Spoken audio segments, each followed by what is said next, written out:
Man, am I in a good mood today. I have this really old shirt, Zoo York. Don't even know what Zoo York means. However, my mom gave me this sweater and I like it, or this hoodie, so I'm keeping it. Hey, as we get older, it becomes harder and harder to make friends. Let's just be honest. It's the truth. It's just harder to make friends when you become an older person. Maybe it's because we're not hanging out on the schoolyard. I don't really know, but in this video, we're gonna dive in and talk about exactly what we can do to fix that, how we can get better connections.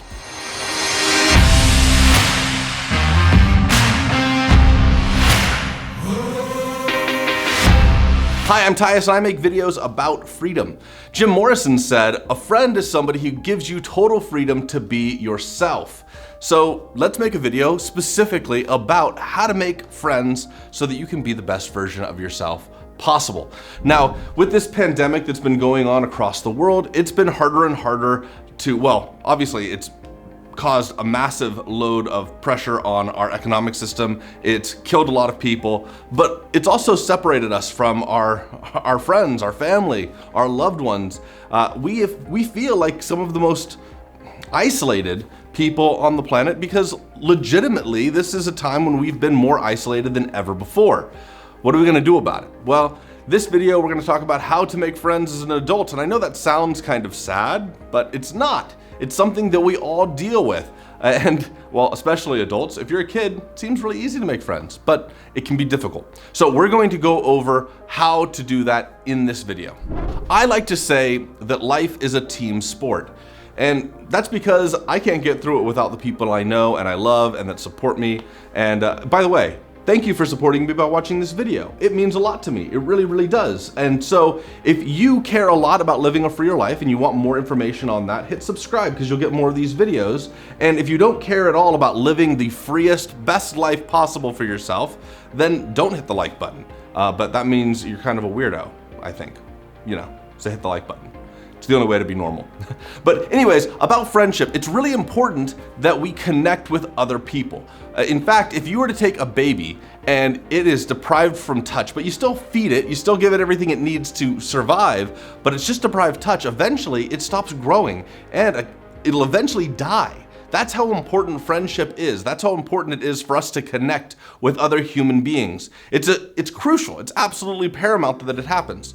So in this video, we're gonna go over 9 steps specifically on how to connect with other human beings and make new friends in the process. So those 9 steps are going to be, first, getting into the right psychology. Second, finding new people. The third step is going to be initiating with those people.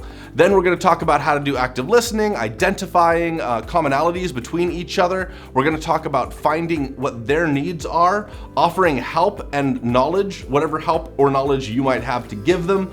Then we're going to talk about how to exchange contact information. I know it seems simple, but it can be really difficult.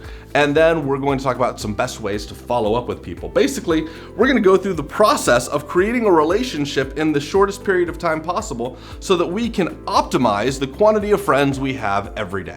It's gonna be great. So step 1 is going to be getting ready, getting in the right frame of mind. It's really easy to feel not that great when you're feeling lonely, when you're feeling isolated, when you're by yourself. It's really difficult to feel worthy of having additional friends, but you have to get out of that funk. It's similar to a depression, where when you're depressed, you're sitting at home, you don't want to leave home, you want to stay by yourself, when the thing you might need the most is to get out and connect with people and to have some kind of adventure. It's what will break that funk. So in a similar way, when you're not feeling connected with people, maybe the last thing you want to do is feel great about it, but we've got to break that. We've got to get out of that cycle. So there's a lot of stuff we can do to do that. One of those things is to work out. I try and work out every morning. I don't always succeed, as you can tell by this double little chin here. But working out is going to make you feel a lot better about yourself. It's going to definitely boost confidence and you'll look better too, so there's an added bonus. Another great thing to change your mood, just listen to music. And also clean yourself up. If you're not looking great, take a bath, make sure your car is cleaned, dress nice, unlike, wearing a really old hoodie. Go out and make yourself feel like $1 million because then you'll act like you're worth $1 million. So that's like the first stuff you can do to make yourself feel great. But also, you're going to want to assume that people like you. And why shouldn't they? You're an amazing person. Every person is an amazing person. That's why I can say it with such confidence, even though I don't know who you are. You're amazing. Guaranteed. I guarantee it. You might not feel like you are, but you are. And people want to meet other amazing people. Oftentimes we get in our own head and we think that people aren't going to like us simply because we often don't like ourselves very much. But imagine you're going to a job interview. I used to do hiring for one of the largest companies in the world. And one thing that people always thought was that it was like them versus me, that there was some kind of weird battle going on, when the truth was, I wanted to hire them. Every single person that came in, I wanted to give them the job. All they had to do was show that they could do the job. That was the goal. And when people meet you, they want to be your friend. They want you to be awesome. There's no reason for them not to. There's no reason for somebody to be like, I don't want to see this person. I don't want to be around this person. All they're waiting for is for you to have a moment to shine, or for you to care about them as an individual so that they can trust you. And we're going to go through steps on how to establish that trust and how to create that bond a little later. But the point is, you need to know that people want to like you. There's no reason they shouldn't. So you might as well go into these situations knowing that you're a likable person. You are. It's that easy. I've also been in the entertainment space for a long time, and people would ask me a lot, I'm building this promo material, and in the performance world, people use headshots, these pictures of their face that they use to market themselves. And when they asked, how should I make my headshot look? I would always suggest, make yourself look like you're the easiest person to work with. It's not necessarily about being the prettiest person or having just like the right hair or the perfect lighting. Sometimes it's just about being easy to work with. And the reason that's important is that in a headshot situation, they're deciding who they're going to be on set with for a very long period of time. So if you look like an easy person to get along with, they're more likely to be with you. So just make yourself an easy person to get along with. This is going to increase your confidence that people are going to like you. So that's kind of step one. We're getting our headspace right. We're getting our psychology right. Now let's dive into step two, which is really difficult for a lot of people. And that is figuring out, where do you find other people? Where do you meet other people? When you're a kid, it's really easy because kids hang out together and they do a bunch of social stuff together, and new kids run in, and you can just, as a kid, you can go up to another friend and be like, hey, want to be friends? And they're just like, yeah, let's do it. But as an adult, it's much, much more difficult. So what can you do? Well, let's look at a few places to start. And I would suggest you start by building your existing base of friends. So if you have any friends at all, even if they're old friends you haven't spoken to in a long time, maybe it's time to reach back out to them and connect. Maybe it's time to say, hey, I miss you. I haven't talked to you in a while. How have you been? It's a nice starting point. You know what I mean? So if you can build those relationships back up to maybe their glory days, then perhaps you'll meet people through the friends you already have. What's wonderful about this is you already have something in common. If you meet a friend, if you meet somebody new through a friend, the thing you have in common with that person is the person you guys know. So this is one of the easiest ways to meet new people. But what it does mean is that if a friend of yours or an acquaintance of yours invites you out to go to a party or an event or whatever, you got to attend. You got to actually go out there and do it. And if they don't, if you just have a group of friends and everyone's kind of isolating themselves and not hanging out and don't want to do anything social, well, maybe it becomes up to you to create that social adventure. But it's important to say, hey, when you come out, let's go out to dinner, but when you come out, hey, bring a +1, because that might be the new connection you have. Don't be discouraged if that one person they bring out isn't your new greatest friend in the world. But if you do this enough and it becomes a routine for you, you'll meet lots of people in this process. Another great place or way of meeting people it's through the internet, but it's about getting there in person, and that's through things called meetup groups. There's a lot of groups online that they meet online and then they connect in person. So there's an app called Meetup. I think it's actually called Meetup Groups, but you'll find it. There's an app called Meetup Groups, and with that, you can go on there and look for things you have interests in. So out here in Vegas, I've joined a hiking meetup group. I've joined a makers meetup group. Makers are people that go and they build stuff together. So there's a maker space here where it's a place where there's a bunch of tools and everybody comes and they build stuff together. Well, now you've got people with common interests in a common location. It's going to be a much easier process in making those friends.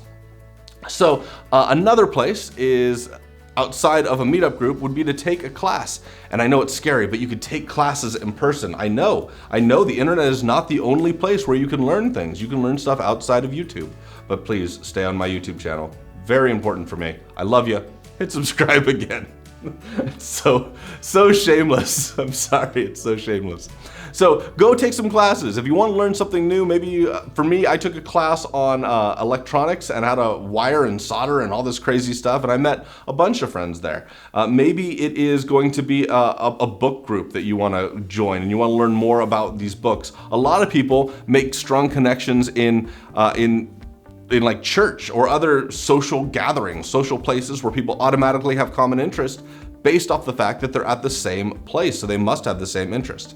Now, another fantastic place to meet new people is to volunteer. This is great for a few reasons. One, you're gonna meet good people because you're doing something good for society. I've supported and created a lot of groups around volunteer events in Las Vegas. So there's a charity called 3 Square. I've hosted and created a bunch of events there where people would come, they'd sign up, and they would pack lunches for people, or they would organize food for the food drives. I hosted an event at a wetlands park that we have here in Henderson, and people came and cleaned up the park, and it was a big event. It was a lot of fun, but we met a lot of really cool people in that process. So volunteer at a soup kitchen, volunteer somewhere, because you're gonna meet a bunch of wonderful people around you. And even if you don't meet a bunch of wonderful people around you, in the process, you're going to do something good for society. So why not do it? Okay, another place you can meet new people is if you just take your existing list of things that you do and you do them in a more public environment. So let's say, for example, that you've got a dog and you need to take your dog for walks or outside to relieve itself. Why not take it to a dog park? Other people are taking their dogs to those dog parks. Why not you do it too? If you work out on a regular basis, yes, I know it's wonderful having a little home gym or watching like a P90X program or a fitness program on your TV and working out in your living room, but what's the harm of going to the gym? It could be a wonderful, actually, don't answer that with COVID because that's cheating. But generally, what's the problem with going out to the gym? Take your safety precautions, but go out, have a wonderful time working out, and if you meet somebody in the process, more power to you. That's fantastic.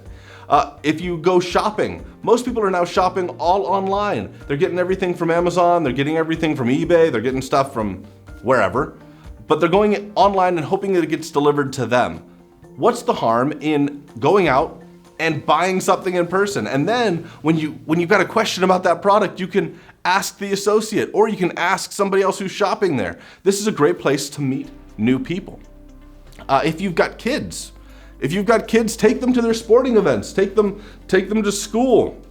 Go to, I have no idea what parents do, I'm not a parent, but I'm assuming there's parent-teacher conferences and stuff like that. Go to these events, be an active parent, because through that you're gonna meet other active parents, and that's a really wonderful way to make new friends. So these are all opportunities, all ways that you can go out and meet new people, but just meeting people isn't necessarily enough. You also have to find a way of creating that relationship. So when you're going out and you're meeting new people, don't assume that they're going to connect with you immediately.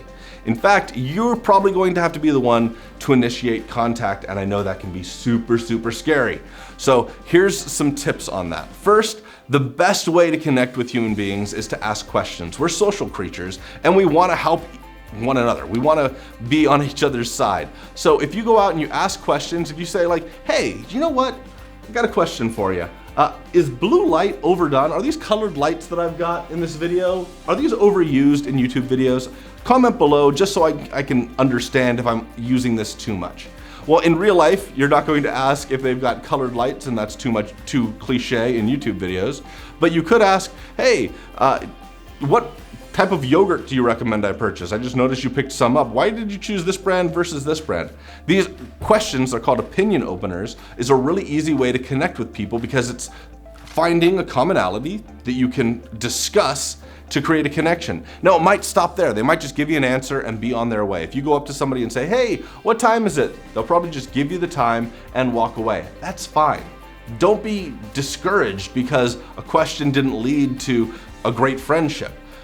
Take it as just an opportunity to practice. You've just tried creating a connection, you've practiced initiating it. Keep doing that because it's going to become more and more comfortable. It can be very, very scary at first, but don't get discouraged. This takes time. This is all about creating a mindset of becoming friendlier and creating new friends. So don't get discouraged. We're running a marathon, not a sprint. The next thing you're going to want to do is you're going to want to make sure that you're a very, very good listener. Most people are not that interested in being monologued at, despite the fact that I am monologuing to you. Most people want to be heard, especially in face-to-face interactions. One of my favorite books, which I would strongly recommend you check out, is How to Win Friends and Influence People. I believe it's by Dale Carnegie. And this book talks a lot about how to make friends. And so if you're interested in this, grab that book. But one of the big factors in that is that people really want to be heard rather than listen. It's easier, it's fun. And so by asking questions, you're getting them to talk, but that also means you have to listen. You've got to understand what they're saying. And active listening is not just about hearing them, but making sure that you can repeat back what they're saying, and then finding commonalities from what they're saying to things that relate to you.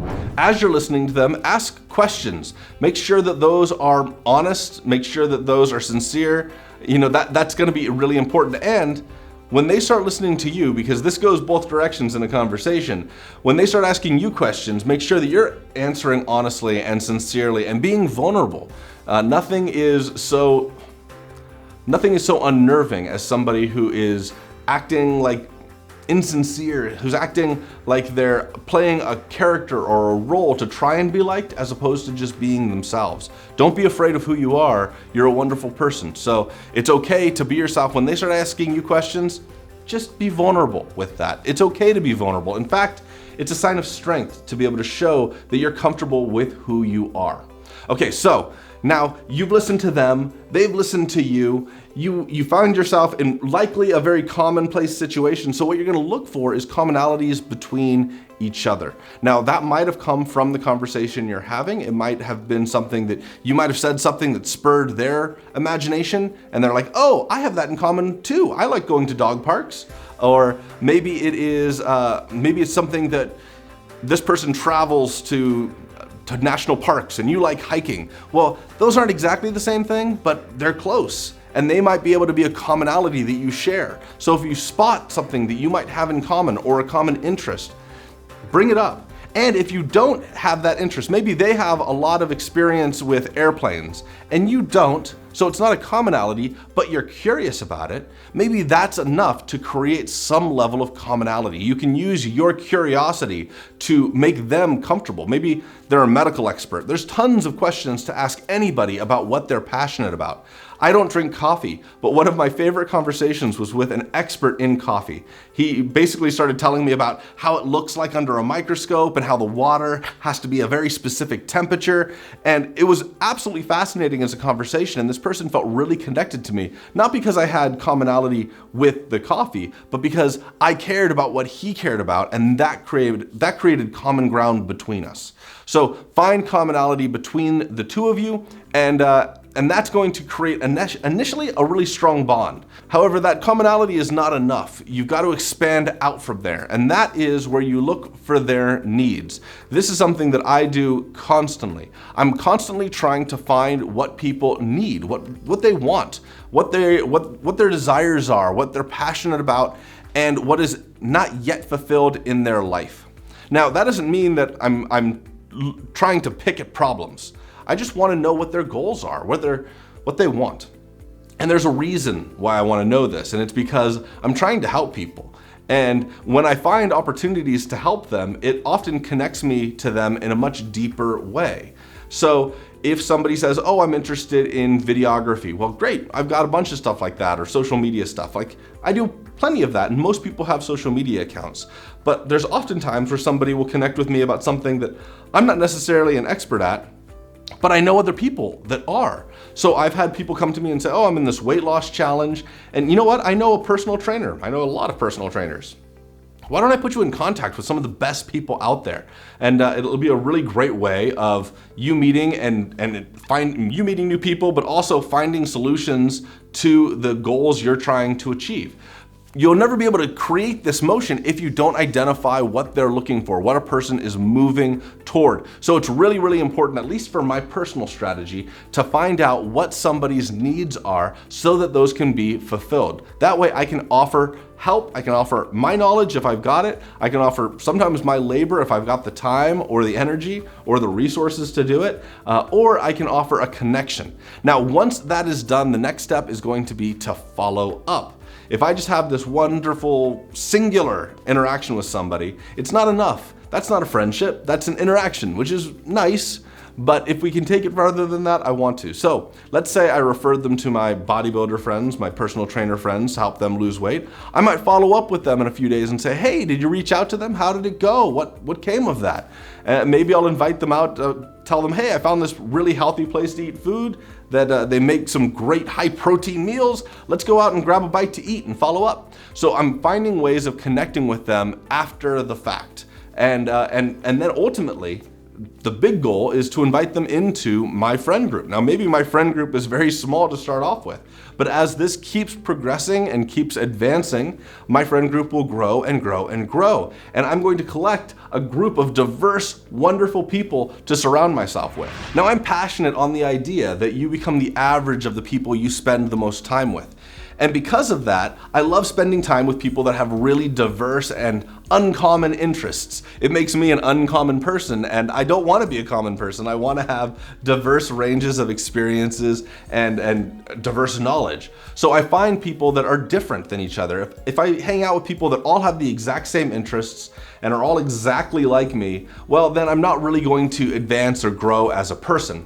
So don't be afraid of interacting with people that are really diverse and really different and bringing those people into your friend group. I hope this helps you out. I hope you follow these steps, these ideas to creating new friends as an adult, because I know it's silly to be like, well, how do I make new friends? But it's really important. We're social animals. Go out there, make some friends, and I hope to connect with you on a longer term basis. And to do that, please subscribe to the videos, hit the bell, but also leave a comment below, because then I can comment back. Maybe we can connect. Follow me on social media, and that way we can connect there too. Let's make some more connections. I hope to see you on the next video.